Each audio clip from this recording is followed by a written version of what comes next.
আসসালামু আলাইকুম, স্বাগত জানাচ্ছি আপনাদের আরসিসি 2 এর মাহি স্যারের ক্লাসটাতে, যেটা লাস্ট ক্লাস অনলাইন ক্লাস হয়েছিল। সেই টপিকটা ডিজাইন অফ পাঞ্চিং অথবা টু এ শেয়ার। তো এই টপিকটার মুখ্য আলোচ্য বিষয়টা হচ্ছে এই যে দেখতে পাচ্ছেন এখানে, যে আপনার একটা কলামের একটা নির্দিষ্ট ডিস্টেন্সে গিয়ে একটা স্ল্যাব মানে এই পাঞ্চিংয়ের মতো পড়ে যাচ্ছে, যেটা আমরা সাধারণত ওই যে পেজ পাঞ্চিংয়ের ক্ষেত্রে দেখতে পাই বা করে থাকি। তো এই টপিকটার আলোচনার মুখ্য বিষয়টাই হচ্ছে, দেখেন এই যে এই ধরনের ফ্ল্যাট স্ল্যাব যেগুলোতে মূলত বিম ব্যবহার করা হয় না, ওই ধরনের স্ল্যাবগুলাই যখন ওই স্ল্যাবের সেলফ ওয়েটটা এই অতিরিক্ত পরিমাণে থাকে, যেটা কলাম রেজিস্ট করতে পারে না, তখনই এই ধরনের পাঞ্চিং শেয়ারগুলো ক্রিয়েট হয়। আর শেয়ার বলতে আমরা জানি টু এ ভার্টিক্যাল ফোর্স, একটা যদি ডাউনওয়ার্ড হয় সেটাকে রেজিস্ট করার জন্য তার অপোজিটে একটা আপওয়ার্ড একটা ফোর্স কাজ করে। তো এইখানের ক্ষেত্রে হচ্ছে যখন ডাউনওয়ার্ড ফোর্স বা এই লোডটা যখন অতিরিক্ত পরিমাণে ক্রিয়া করে, তখন এই যে কলাম থেকে একটা নির্দিষ্ট ডিস্টেন্সে গিয়েই মূলত একটা ক্রিটিক্যাল জোনে এই ফ্ল্যাট স্ল্যাবগুলা এই পাঞ্চ করার মতো করেই ফল করে। তাই এই ধরনের শেয়ারগুলোর নাম হচ্ছে পাঞ্চিং শেয়ার।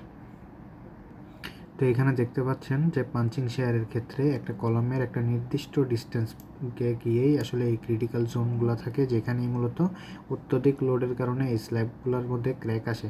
তো এইদিকে দেখেন ওই লোডের অপোজিটেই কিন্তু মূলত এই যে পাঞ্চিং শেয়ারটা ক্রিয়া করে এবং সেটা তার অপোজিট ডিরেকশনে কাজ করে। তো এখানে মূলত আমাদের থেকে ওই স্ল্যাবই ডিজাইন করতে হবে আবার আগের মতোই, কিন্তু এটা ডিরেক্ট মেথডের স্ল্যাব ডিজাইন হবে না, এটা পাঞ্চিং শেয়ারের অপোজিটে কী পরিমাণ মানে একটা কংক্রিট এমনি শুধুমাত্র রেনফোর্সমেন্ট ছাড়া বা পাঞ্চিং শেয়ারের এরিয়াতে মানে ইনাফ রেনফোর্সমেন্ট ছাড়া আসলে এই যে কন্ডিশনটা ক্রিয়েট হয় ওটাকে রেজিস্ট করার জন্য কী পরিমাণ রেনফোর্সমেন্ট দিয়ে ডিজাইন করতে হবে, ওটাই মূলত এই ম্যাথের মুখ্য আলোচ্য বিষয়। তো এই একটু প্রবলেমটাতেই চলে যাই।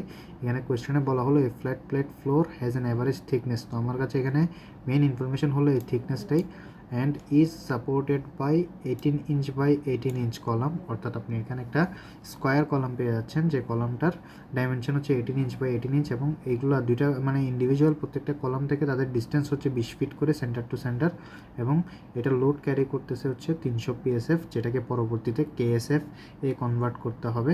তারপরে এই যে এখানে আমাদেরকে বলা হলো check the adequacy of the slab in resisting punching shear at a typical interior column and provide shear enforcement. তো এখানে শেয়ার এনফোর্সমেন্টে কী পরিমাণ ব্যবহার করা লাগবে এবং সেটার এই ডিজাইন বা ডিটেলিংটা কেমন হবে এটা দেখাই দিতে হবে শেষের দিকে। তো এখানে if needed using bend bars বলা হলো, অর্থাৎ আমরা এখানে যে বারগুলো ব্যবহার করব ওগুলা এই বেন্ড বার হয়ে থাকবে, এবং এই বেন্ড বার ছাড়াও এখানে আর দুটো ইনফরমেশন রইলো হচ্ছে আমাদের এখানে এফ প্রাইম সি হচ্ছে 4 কেএসআই এবং এফওয়াই হলো 60 কেএসআই। সো এখানে এই গিভেন ইনফরমেশনগুলা এই লেখা হলো এখানে এই প্রথম চারটাই। তো নিচে এখানে দেখতে পাচ্ছেন হচ্ছে কি ইফেক্টিভ ডেপ, যেরকম বিমে বের করতেন ক্লিয়ার কভার বাদ দিয়ে, ঠিক একই রকম এখানে ওই যে স্ল্যাবের থিকনেস থেকে ক্লিয়ার কভারটা বাদ দিলে এই ইফেক্টিভ ডেপটা পাওয়া যায়। তো আপনি সাধারণত চেষ্টা করবেন রাউন্ড ফিগারে কনভার্ট করে নেওয়ার, যেমন এইখানে 7.5 থেকে 1.5, আপনি চাইলে 1.2 বা 1.3ও বাদ দিতে পারতেন, কিন্তু ওই যে রাউন্ড ফিগারে কনভার্ট করার জন্য আগেই যেটা বলেছিলাম সেই অনুযায়ী মূলত এখানে 6 ইঞ্চে কনভার্ট করা হলো। তো ওই যে যেটা আপনাকে পাঞ্চিং চেয়ারের ছবিতে বলেছিলাম যে হচ্ছে যেহেতু এটা একদম কলামের গা ঘেঁষে এই ফল করে না, এটা একটা নির্দিষ্ট এই ডিস্টেন্সে গিয়ে মূলত এই ক্রিটিক্যাল জোনটা ক্রিয়েট হয়। তাই ক্রিটিক্যাল জোনটা অ্যাকচুয়ালি ক্রিয়েট হয় কতটুকু ডিস্টেন্স, ওটা বের করতে গেলে আমাদের এই ডিটারমাইন করতে হবে ইফেক্টিভ পেরিমিটারের এই লেন্থটা। এখন ইফেক্টিভ পেরিমিটার লেন্থ বলতে আসলে বোঝানো হচ্ছে এই যে এটা একটা কলামের ডাইমেনশন, সেই কলামের ডাইমেনশন থেকে আসলে কতটুকু ডিস্টেন্স পরে ওই ইফেক্টিভ পেরিমিটারের লেন্থটা পাওয়া যাবে। তো এটা এই ডিটারমাইন করার উপায়টাই হচ্ছে মূলত ফর্মুলাটা, যে আপনার যেটা কলামের ডাইমেনশন আছে সেই কলামের ডাইমেনশনের একদম আউটার সাইড থেকে ডি বাই টু পরিমাণ ডিস্টেন্স উভয় দিকে কনসিডার করতে হবে। সো সেইখান থেকে আপনি এই যে একটু আগে যেটা ডি পেয়েছিলেন 6 ইঞ্চ, সেটাকেই আপনি ডি বাই টু করে আপনি এখানে শুধু পেরিমিটারের ক্ষেত্রে যোগ করে দিলেন, তাও আবার শুধুমাত্র একটা সাইডের জন্য। অর্থাৎ এই যে এটা যেটা 18 ছিল, 18-এর এই পাশে ডি বাই টু যুক্ত হলো আর এ পাশেও ডি বাই টু যুক্ত হলো। এই দুইটা অংশ এখানে আপনি দেখতে পাচ্ছেন ডি বাই টু যুক্ত হয়েছে, ফলে এই 18 ইঞ্চটা হয়ে গেছে 24 ইঞ্চ। তার পরবর্তী কাজটা হচ্ছে আপনার এখানে এই শেয়ারটা বের করা, যেটা এই স্ল্যাবের যে অংশটুকু কলামের ইফেক্টিভ লেন্থের এরিয়া পেরিমিটারের অংশটার বাইরে আছে, সেই স্ল্যাবটুকু আসলে কি পরিমাণ শেয়ার জেনারেট করতেছে, যেটা মূলত ওই স্ল্যাবটাকে নিচের দিকে পাঞ্চ করে নিয়ে যাবে, এবং তার অপোজিটেও কি পরিমাণ পাঞ্চিং শেয়ার কাজ করবে সেটা, এই দুইটা শেয়ারে আমাদের থেকে বের করতে হবে। তো এই যে যেটা মূলত এই যে এই রেড কালার দিয়ে এখানে মার্ক করা আছে, সেই অংশটাতে যে আমার কতটুকু শেয়ার জেনারেট হচ্ছে সেটা বের করার ফর্মুলাটাই হচ্ছে মূলত আপনি টোটাল এরিয়াটা থেকে, যেহেতু এখানে ডাইমেনশন 20 করে দেওয়া আছে উভয় পাশেই, সো আমরা এই স্কোয়ার শেপটা থেকে, এই স্কোয়ার শেপটার এরিয়াটা থেকে আমরা যদি যতটুকু কলামের অংশ পড়েছে সেই কলামের অংশটুকু 4টা বাদ দিলেই মূলত আমরা এই যতটুকু রেড মার্ক করা অংশ আছে ওটার ক্ষেত্রফল পেয়ে যাই। এবং সেই ক্ষেত্রফলটা বের করার জন্য আপনি এখানে দেখতে পাচ্ছেন যে একটা কলামের 1/4 এখানে অন্তর্ভুক্ত আছে। তাহলে যেহেতু এখানে 1/4 আছে, তাহলে একটা 1/4, দুইটা 1/4, তারপর এখানে দেখতে পাচ্ছেন 3টা, 4টা। তো 4টা 1/4কে যদি আমরা সাম করি, অ্যাকচুয়ালি ওটা কি আসলে একটারই সমান হয়ে যায়। সেজন্য আমরা এই 20 স্কোয়ার থেকে 24/12 হোল স্কোয়ারটা বাদ দিলেই আমরা ওই এরিয়াটুকু পেয়ে যাচ্ছি, যেটা এখানে রেড মার্ক করে দেওয়া আছে। এবং সেটাকে যদি আমরা ওই যেটা ফ্যাক্টর লোড 300 PSF বা 0.3 KSF এ কনভার্ট করা ছিল, সেটা দিয়ে মাল্টিপ্লাই করলে আপনি এই আলটিমেট শেয়ারটা পেয়ে যাবেন, যেটা ছিল যেটা হচ্ছে এখানে 118.8 কিপ। তো এখান থেকে আমরা পেলাম হচ্ছে যে স্ল্যাবটার যে মূলত শেয়ারটা কাজ করতেছে হচ্ছে কি আমার এই যে ডাউনের দিকে, মানে এই ধরনের ফোর্সগুলো যেগুলো মূলত এটাকে ডাউনওয়ার্ড নিয়ে যাওয়ার চেষ্টা করছে। এবং তার অপোজিটে পাঞ্চিং শেয়ারটা যদি ডিটারমাইন করতে যায়, পাঞ্চিং শেয়ারটা এখান থেকে এই পাওয়া যায় হচ্ছে ফর্মুলাটা, এটা একটু মুখস্থ রাখতে হবে যে 5 is equal to 5 into 4 root over F prime C B nought T, যেখানে বি নট মানে হচ্ছে মূলত ওই যে ইফেক্টিভ পেরিমিটারটার বের করা হয়েছিল লেন্থ, সেই লেন্থটাকে 4 দ্বারা মাল্টিপ্লাই, কারণ অবশ্যই আমি যেহেতু এখানে পেরিমিটার ব্যবহার করতে হবে তাই একটা কলামের 4টা সাইড দিয়ে মাল্টিপ্লাই করতে হবে। আর ডি ছিল ইফেক্টিভ ডেপথ, আর বাকি ইনফরমেশনগুলো আমার ওখানে গিভেন ছিল, সেখান থেকে আমরা পাঞ্চিং শেয়ার পাই 109.3। তো অবশ্যই বুঝতে পারতেছি যেহেতু আমার ডাউনওয়ার্ড কাজ করতেছিল হচ্ছে 118.8, আর এখানে আমার তার অপোজিটে রেজিস্ট করতে পারতেছে 109.3। সো যেহেতু কংক্রিটের ওই ওয়েটটাকে এই যেটা ডাউনওয়ার্ড কাজ করতে সেটাকে রেজিস্ট করতে পারতেছে না এখানে পাঞ্চিং শেয়ারটা, তাই এখানে অবশ্যই শেয়ার এনফোর্সমেন্ট ব্যবহার করতে হবে। তো এটা অবশ্যই এরকম কমেন্টটা লিখতে হবে এখানে।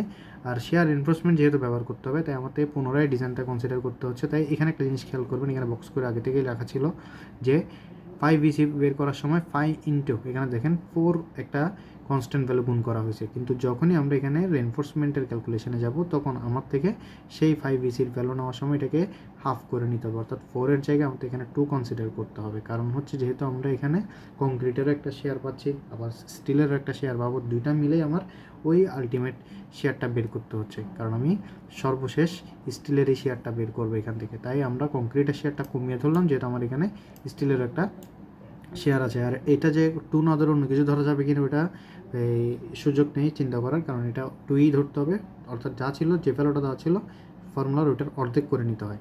তাই আমরা জানি ভি এখানে মানে ভি সমান 5BC প্লাস 5VS, যেখান থেকে আপনি ওই যে স্টিলের শেয়ারটা বের করে নেবেন ভিএসটা।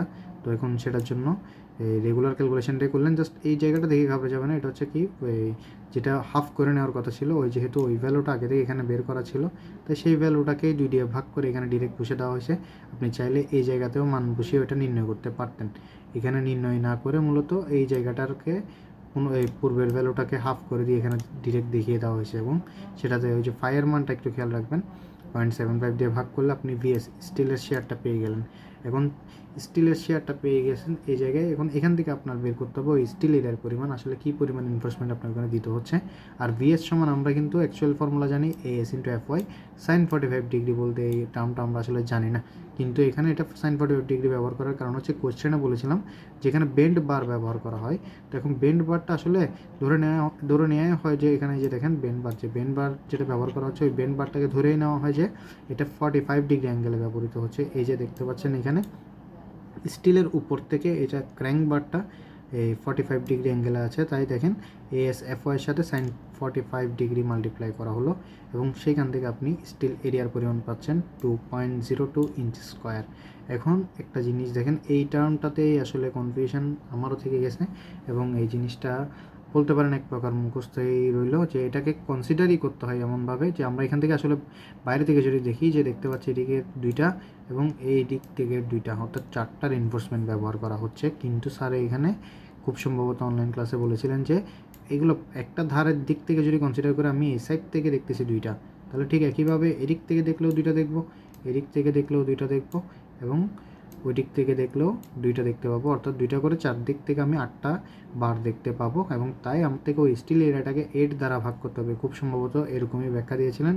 আর যদি ভুল হয়ে থাকে তাহলে অবশ্যই একটু কষ্ট করে মুখস্থ রাখবেন।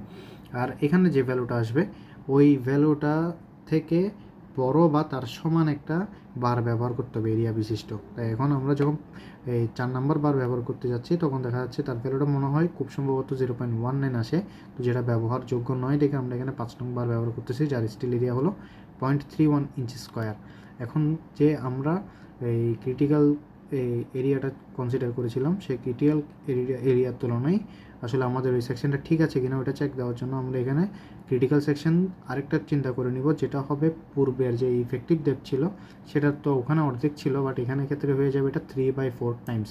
অর্থাৎ আপনি এখানে আরও পূর্বের যেটা 24 ইঞ্চ মানে 18 ইঞ্চের সাথে 3 ইঞ্চ করে 6 ইঞ্চ যেটা যুক্ত করে 24 ইঞ্চ পেয়েছিলেন, তার সাথে আরও 4.5 ইঞ্চ করে এই দুই পাশেই যোগ করতে হবে। তাই এই 24 ইঞ্চের সাথে এখানে দুই সাইডে 4.5 ইন্টু 2 অর্থাৎ দুই সাইডে আপনি এখানে আরও এই সেকেন্ড ক্রিটিক্যাল জোনটা চিন্তা করে নিলেন সেকশনটা। এটা চিন্তা করার উদ্দেশ্যই হচ্ছে আপনি মূলত যে স্টিল এরিয়াগুলো বের করলেন বা রিনফোর্সমেন্টের ক্যালকুলেশন করলেন ওইটা আসলে ঠিক হচ্ছে কি না ওইটা আসলে চেক দেওয়া। তো আপনি এই যে দ্বিতীয় ক্রিটিক্যাল সেকশনটার জন্য আপনি আবার শেয়ারগুলো বের করতে হবে। এখন এই যে দেখেন একবার আবার সেকেন্ড ক্রিটিক্যাল জোনে আপনি আবার শেয়ার বের করতেছেন যে আলটিমেট শেয়ারটা।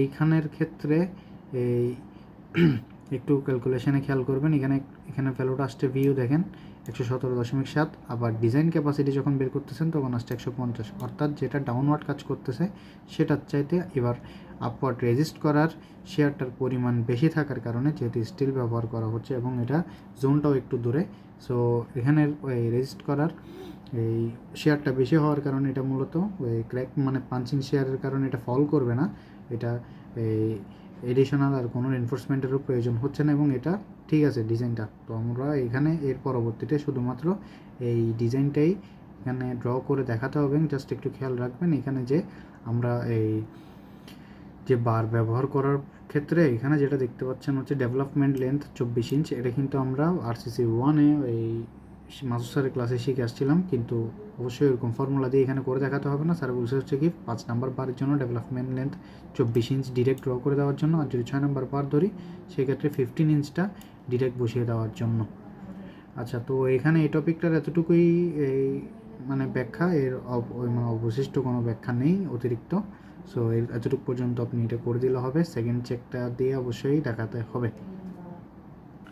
আচ্ছা, এখন এখানে দেখতে পাচ্ছেন হচ্ছে এটা স্যারের এই মাহি স্যারের এই প্রথম টপিকটাই, এই স্যারের 2টা টপিক আছে এখানে মিড টার্মে।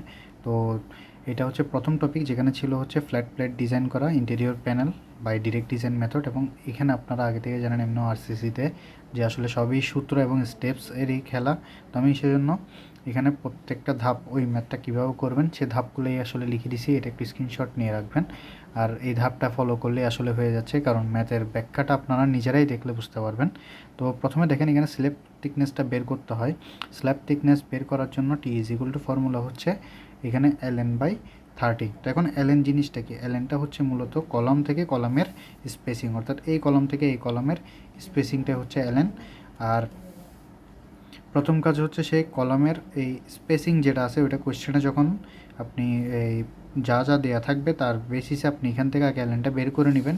সেই এলএনটা বের করে নিয়ে আপনি সেই এলএন থেকে আপনি প্রথমে সেলফ ওয়েট বের করবেন, তারপরে সে টোটাল লোড বের করবেন। এভাবে প্রত্যেকটা ধাপ ফলো করে মোমেন্টাম, স্ট্রিপ লেন্থ, তারপর পজিটিভ মোমেন্ট, কলাম স্ট্রিপ এবং হচ্ছে কি কলাম স্ট্রিপ থেকে আপনি স্টিল এরিয়া বের করবেন, তারপর সেখানে মিডল স্ট্রিপের জন্য এবং এই পজিটিভ এবং নেগেটিভ এই মোমেন্টগুলোই আপনি এখান থেকে ডিটারমাইন করবেন।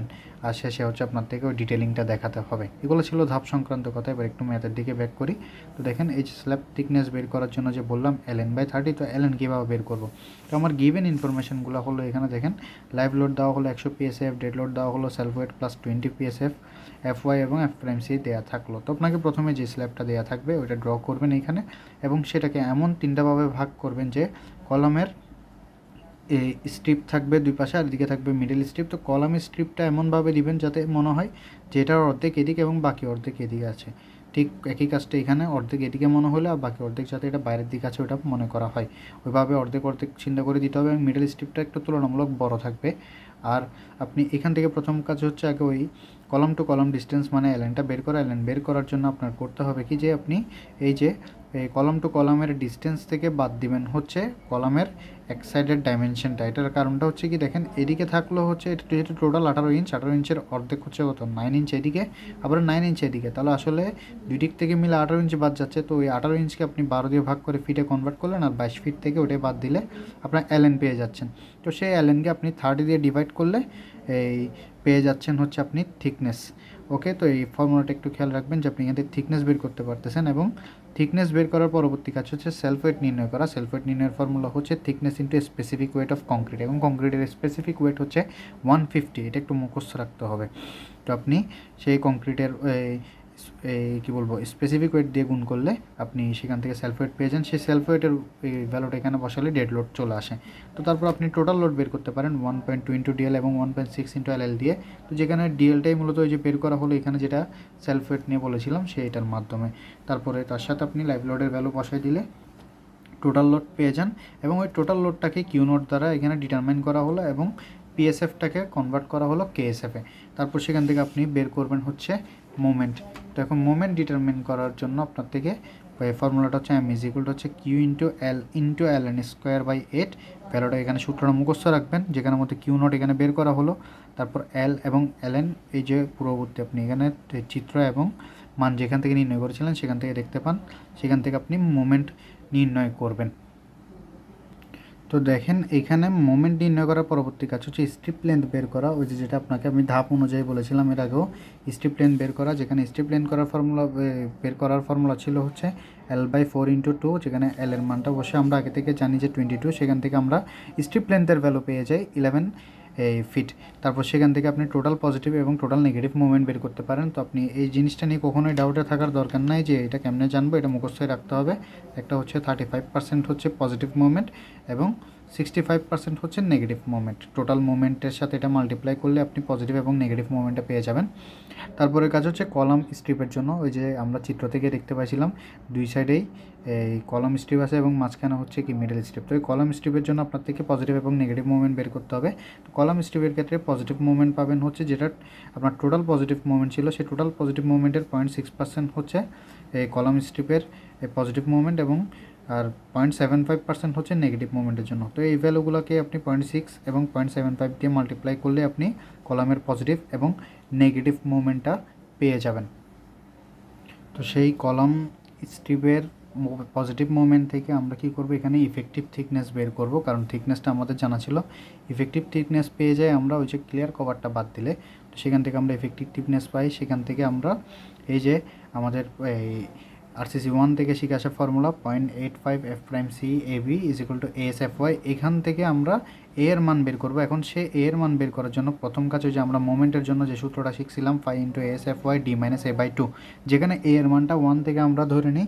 তো এটার জন্য কিন্তু আসলে এই যে এই ফর্মুলাটা এবং এই ফর্মুলাটা দুইটা ক্যালকুলেটারে ব্যবহার করার জন্য ফর্মুলা এই মাইসার দেখাছিলেন যে আপনি এখানে অ্যান্সারের মানটা বসাবেন, বসিয়ে মনে করেন এ এর মানটা আপনি ধরে নিয়েছিলেন এবং এ এর মানটা 1 বসেছেন। বসানোর পরবর্তীতে আপনি এখান থেকে যে অ্যান্সারটা পাচ্ছেন সেই অ্যান্সারটা বসাইতে হয় এই জায়গায়। তারপর পরবর্তীতে আবার ব্যাক দিয়ে এখান থেকে যে অ্যান্সারটা আসে সেটা নিয়ে বসাতে হয় এইখানে। এই জিনিসটা বারবার করতে হয় যতক্ষণ না পর্যন্ত আমার থেকে এই যে ভ্যালুটা এর ভ্যালুটা একাধিকবার মানে রিপিট পাচ্ছি না। তো এখন দেখা গেল হচ্ছে কি আমরা যখন ক্যালকুলেটার এই মানটা ইনপুট দিই তখন 2.47 ইঞ্চি স্কোয়ারের জন্য আমরা এর ভ্যালুটা মানে একাধিকবার মানে এর ভ্যালু এটাই ছিল 0.33 এর জন্য 2.47 ইঞ্চি স্কোয়ার পাই। তারপরে কলাম যখন নেগেটিভ স্ট্রিপের জন্য হিসাব করতেছি তখন কলামের নেগেটিভ স্ট্রিপের ক্ষেত্রেও দেখতে পাই হচ্ছে যে এই একই প্রসেসটা ব্যবহার করে বের করা যায় স্টিলের এরিয়াটা, কিন্তু আমরা ওই যেহেতু এটা একটা মানে সিমেট্রিক্যাল অংশ তাই একটা বের করলে আরেকটা আমরা এই ঐকিক নিয়ম ব্যবহার করে বের করে ফেলতে পারি। যেহেতু এখানে 76 টিপ ফিট মুভমেন্টের জন্য আমরা স্টিল এরিয়া পেলাম এতটুকু, তাহলে 1-এর জন্য তাহলে 176-এর জন্য কত পাওয়া যায় ওইটা আমরা ঐকিক নিয়ম দিয়ে বের করে ফেলতে পারি। তো এখন এটা ছিল কলাম স্ট্রিপের জন্য। এরপর আপনি বের করবেন হচ্ছে এই কলাম স্ট্রিপকে ব্যবহার করে মিডল স্ট্রিপগুলোর পজিটিভ এবং নেগেটিভ মোমেন্ট এবং সেটারই স্টিলের পরিমাণটা। তো কলাম স্ট্রিপের যে পজিটিভ মোমেন্টে আমরা যে স্টিলের এরিয়াটা পাইলাম সেটার 2/3 ব্যবহার করতে হয়, মূলত সেটার সমপরিমাণ সেটার 2/3 পরিমাণ ব্যবহার করতে হয় মিডল স্ট্রিপে, এবং এই কলাম স্ট্রিপের যেটা নেগেটিভ ভ্যালু পাওয়া যায় সেই নেগেটিভ ভ্যালুর 1/3 পরিমাণটা ব্যবহার করতে হয় মিডল স্ট্রিপে। কেমনে 1/3 বা কেমনে 2/3? আপনি যেটা কলাম স্ট্রিপের স্টিল এরিয়া পেয়েছেন সেটাকে 2/3 দিয়ে মাল্টিপ্লাই করলে মিডল স্ট্রিপে কী পরিমাণ এই রিনফোর্সমেন্ট ব্যবহার করতে হবে ওটা পাওয়া যায়, এবং ওই নেগেটিভ অংশটার জন্য একইভাবে 1/3 মাল্টিপ্লাই করলে আপনি এই রিনফোর্সমেন্টের পরিমাণটা পেয়ে যান। তার পরবর্তী কাজটাই হচ্ছে এই ডিটেলিংয়ের, যেখানে আপনার থেকে অবশ্যই কলামের মাঝখানের ক্ষেত্রে এগুলো ড্র করতে হবে, যেখানে দেখানো হচ্ছে কি এই যে স্ল্যাবের বাইরের অংশটাতেও এরকম ক্র্যাঙ্ক ব্যবহার করতে হবে, যেটা বড় যেটা সেটা থাকবে 0.3 ইন্টু এলএন, আর এর নিচেরটায় থাকবে এর চাইতে তুলনামূলক একটু ছোটো 0.2 ইন্টু এলএন। অবশ্যই এখানে এলএন লেখা যাবে না, এলএনের ভ্যালু যেটা আমাদের কাছে ছিল সেই মানটা এখানে বসিয়ে গুণ করে যে মানটা পাবো সেটা বসাতে হবে। এবং এটা আপনি এক সাইড থেকেও দেখাতে পারেন, চাইলে এভাবে পুরো এভাবে ড্র করে দেখাতে পারেন ক্র্যাঙ্ক অংশটা, উভয়টার ক্ষেত্রে দেখাতে পারেন। তারপরে নিচে যেগুলো ফুল লেন্থে দেওয়া হলো সেগুলো ফুল লেন্থে, এবং মিডল স্ট্রিপের ক্ষেত্রে ব্যবহার করার সময় 0.22 ইন্টু এলএন, যেটা আমাদের এলএন ভ্যালু ছিল ওটাই বসাইতে হবে। এটা আসলে এক প্রকার এই ডিটেলিংয়ের চিত্রটা মুখস্থ হয়ে থাকবে, এই ধরনের ডিটেলিং, এটার কোনো জটিল ডিটেলিং মানে দেওয়া হবে না বা আমাদের আসবে না। তো ওভারঅল এই দুইটা ম্যাথই ছিল, আর অন্য কোনো টপিক মানে আরফা স্যারের একটা টপিক বাকি ছিল যদিও বা স্যারের আলোচনা অনুযায়ী, কিন্তু যেহেতু স্যারের সর্বশেষ ক্লাসগুলো হয়নি, সো এতটুকুই আমাদের আরসিসি সিলেবাস। ধন্যবাদ সবাইকে, আসসালামু আলাইকুম।